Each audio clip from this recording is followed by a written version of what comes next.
Gue kurangin tidur. Kita nanti ketemu Ramadan ya. Di Ramadan itu kan kita tradisinya bangun untuk sahur. Maka kalau bisa jangan bangun sahur doang. Ini sahih mutawatir banyak sekali disebutkan. Maka Rasulullah SAW bersabda mengingatkan barang siapa terjaga di malam hari, bangun nih, misalkan bukan di bulan Ramadan pun, ya pengen pipis lah, digigit nyamuk lah mungkin lah, atau apapun itu ya, terjaga di malam hari, lalu dia membaca La ilaha illallah wahdahu la syarikalah lahul mulku wa lahul hamdu wa huwa ala kulli syai'in qadir. Ada riwayat yang pakai yuhyi wa yumiit, tapi lebih banyak, lebih rajih yang tidak pakai ya. Ditambahkan alhamdulillah wa subhanallah wa la ilaha illallah wallahu akbar wa la haula wa la quwwata illa billah. Tidak pakai aliyul azim ya. Kok itu alhamdulillah dulu? Ada riwayat yang pakai subhanallah dulu juga ada di An-Nasa'i misalkan. Tapi yang di Bukhari Muslim lebih banyak pakai alhamdulillah dulu. Lalu ditutup dengan Allahumma firli. Yuk baca sama-sama.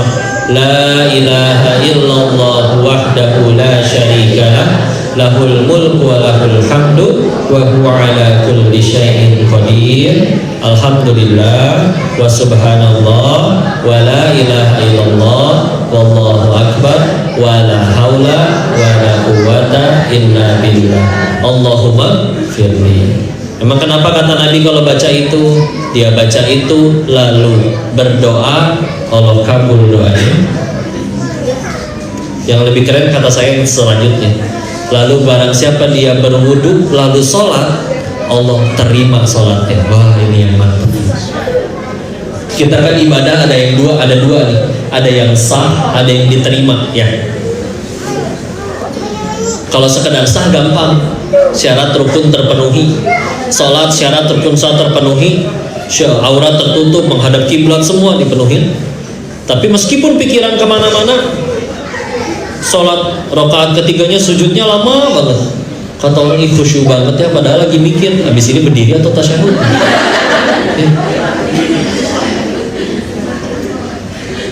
Sah. Tapi kan kita perlunya kalau pengen jujur, kalau udah sah, emang yakin keterima? Belum tentu. Kita kalau mau ditanya, yang lebih butuh adalah yang diterima oleh Allah. Nah kalau pengen diterima, nggak cukup sekedar sah. Karena kalau pengen diterima syaratnya dua. Satu, niatnya benar. Dua, caranya benar. Satu, niatnya benar. Dua, caranya benar. Makanya kalau ada orang bilang itu ada Robin Hood kok, niatnya benar tuh untuk ngasih makan anak-anak yatim yang butuh, tapi caranya salah, nyuri. Makanya kalau misalkan ada yang bayar zakat pakai uang korupsi atau apa, itu berarti masih nggak boleh ya. Atau misalkan saya pengen tambah dekat sama Allah kok, gimana caranya? Makanya tadi saya sholat subuhnya 6 rakaat, itu nggak boleh ya. Karena harus niatnya benar, caranya juga benar. Kata Nabi caranya ya udah 2 rakaat sholat subuh itu ya. Jadi coba bayangin ya, kita ibu jujur selama ini sholat udah berapa kali kan nggak kehitung ya. Apalagi kalau dari zaman kita dari lahir udah berapa kali sholat sampai hari ini nggak kehitung. Tapi kalau pertanyaannya diganti, jawab yang mana sholat ibu satu aja yang yakin diterima Allah. Wallahualam.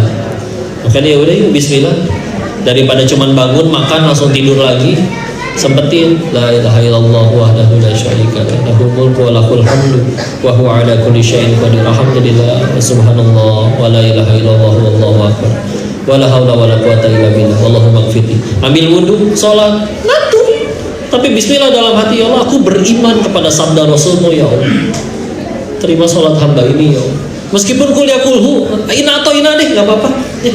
Surat andalan ibu ya. Enggak semua ya. Di sini mau panjang-panjang ya bacanya. Insya Allah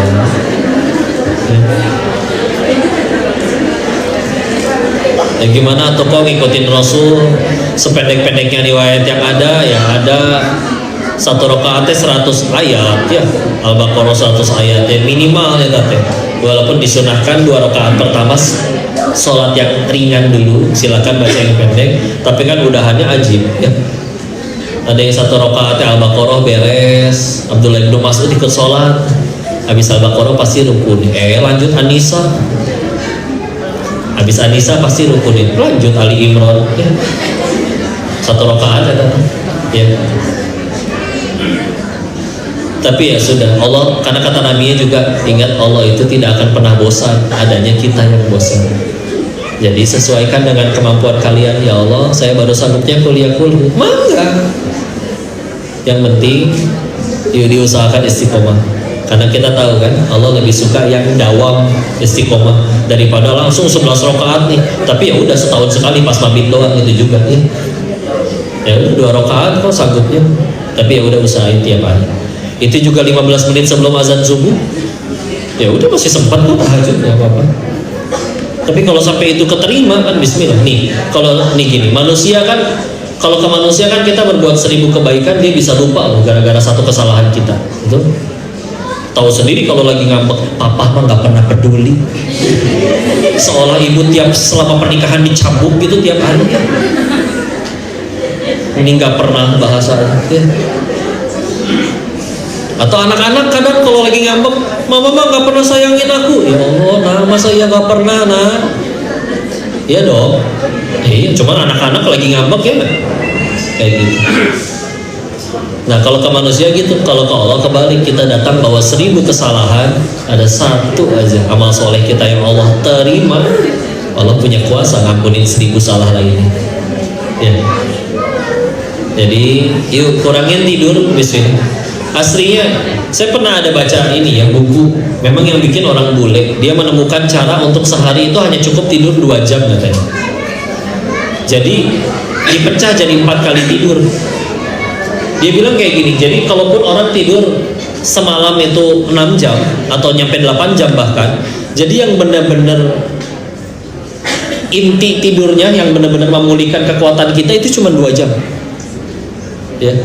Yang benar-benar deep sleep itu udah benar-benar kayak ya nggak dengar apa-apa, dicolek nggak bangun, di ini nggak bangun ya. Sisa yang di awal-awal sampai masuk ke fase itu ya memang total bisa nyampe 8 jam, dan dia menemukan cara untuk melatihnya. Jadi tidur sebentar tapi langsung ke fase yang paling dalam itu, dipecah menjadi 4 waktu, jadi setengah jam dibagi dalam 24 jam, dan dia ngelakuin itu, dia buktiin ya. Jadi sehari tidur cuma 2 jam, walaupun ya awalnya gimana caranya langsung tidur ke fase itu, tapi ya dia bilang bisa dilatih. Memang intinya kan ternyata aslinya kita tuh nggak butuh banget nyampe 8 jam bener-bener nggak ngapa-ngapain tidur. Ya anggaplah 6 jam lah udah bismillah ya. Dari jam 9 nyampe jam 3, kalau jam 10 nyampe jam 4, bismillah insya Allah cukup ya. Dan Nabi juga ngingetin kalau dia akhirnya, kan kita tahu ya, ketika tidur kita itu diikat sama syaitan. Ketika dia bangun doa gitu ya, maka lepas 1 ikatan. Ketika akhirnya bangun wudhu, lepas 2 ikatan. Ketika akhirnya sholat, lepas 3 ikatan. Dan ketika akhirnya dia lepas semua ikatan itu, dia akan jalani hari itunya dengan semangat. Tapi kalau enggak, dibawa tidur lagi, meskipun tidurnya cukup, hari itu besok bangun-bangun kayak ngambek, badan teh remuk, bohong ya. Hiperbola. Coba badan remuk betulan, bisa bangun? Nggak bisa. Keluar dari kamar nanya, ada sarapan apa pak? Ada nasi kuning tuh bu depan. Nasi kuning yang di depan pucat. Ya, nasi kuningnya pucat katanya. Cuman nyebelinnya pelan-pelan dicemilin habis. Cenah pucat habis, tapi berangkat akhirnya ke sekolah nganter. Parah banget nih Sawangan macet tiap hari. Di luar negeri nggak ada nih macet kayak begini, padahal luar negeri juga belum pernah ada yang kayak gitu ya. Giliran nyampe tempat kerja ngambek lagi. Kalian bisa diam gak sih? Kepala saya tuh pecah tau. Bohong. Coba kepala pecah betulan di kelas, kan repot. OB harus nyepel di mana-mana. Hiperbola, jadi udah jangan lebay ya. Ya biar semangat, bangun bismillah. Cukup insya Allah, cukup 6 jam cukup ya. Kurangi tidurnya. Nabi sendiri pernah kan lagi di rumahnya Aisyah ya.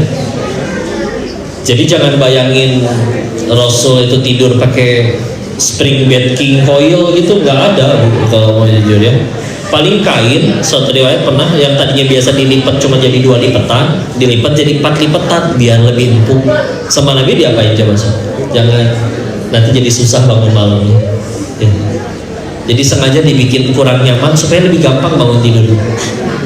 Oh kita mah kalau bisa senyaman mungkin, Masya Allah. Mas saya spraynya nggak bisa, saya harus yang katun Jepang. Katun Jepang. Apa bedanya sama katun Majalaya ya? Sama aja kayaknya. Ya gitu ya. Kurangi tidurnya, Bismillah. Lebih enak badannya. Ya. Secukupnya aja. Kebanyakan tidur juga, aduh. Jadi nggak enak ya. Kurangi makan udah, kurangi tidur udah. Satu lagi apa yang ketiga? Kurangi bicara. Kurangi si Koko dari tadi ngomong wae. Bukan nggak boleh ngomong, cuman kan kata nabinya jelas ya, man kana yu'minu billahi wal yawmil akhir falyakul khairan aw liyasmut. Barang siapa beriman kepada Allah dan hari akhir, berkata yang baik atau ya diam aja. Jadi kalau mau ngomong teh mikir ini teh ya Allah. Jangan apa-apa segala dikomentari. Komen kayak kadang nggak enak, manggil, Masya Allah ibu udah berapa kintal, kan nggak enak.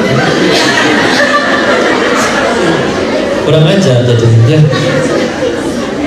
Jangan apa-apa di komen ya. Kerudungnya nggak matching, udah kita meninggal nggak ditanya kerudung dia.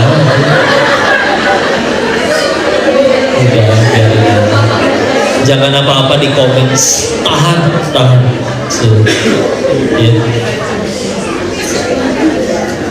Bahkan salah satu tanda sudah benarnya keimanan seseorang kan kata Nabi juga diingetin adalah saudaranya selamat dari lisannya dan tangannya. Aduh ini mulut ya, untung satu di mulut ya. Jadi kalau lagi baca Quran nggak bisa sambil gibah ya, karena satu ya. Kayak kuping, kayak kita kuping apa kayak kedengeran gitu. Belah kanan ada yang lagi gibah, yang belah kiri ada yang lagi baca Quran, kedengeran itu dua-duanya. Tinggal kita pilih mau lebih fokusnya ke yang mana kan. Ya alhamdulillah mulutnya satu. Tapi tajam ini mulut, senjata yang luar biasa. Senjata yang luar biasa.